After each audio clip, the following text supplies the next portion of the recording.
Night ஷிப்டில் வேலைப்பளுவை குறைப்பதற்காக 10 நோயாளிகளை கொலை செய்திருக்கிறார் ஜெர்மனியை சேர்ந்த செவிலியர் ஒருவர்.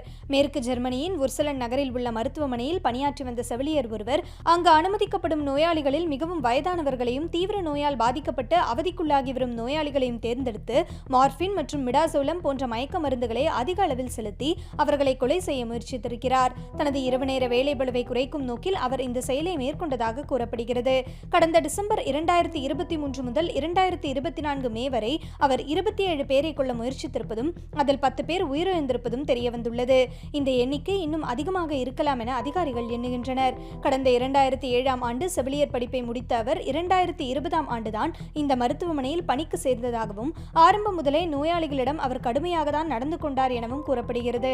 தனது சுயநலத்திற்காக 10 பேரை கொன்றிருக்கும் அந்த செவிலியருக்கு தற்போது ஆயுள் தண்டனை வழங்கப்பட்டுள்ளது. குறைந்தது 15 ஆண்டுகள் அவர் சிறை காவலில் இருக்க வேண்டும் என நீதிபதிகள் கூறியுள்ளனர். தனது பணிக்காலத்தின் போது அவர் வேறு ஏதேனும் குற்றங்களில் ஈடுபட்டிருந்தாரா என்பது குறித்து அதிகாரிகள் விசாரணை மேற்கொண்டு வருகின்றனர்.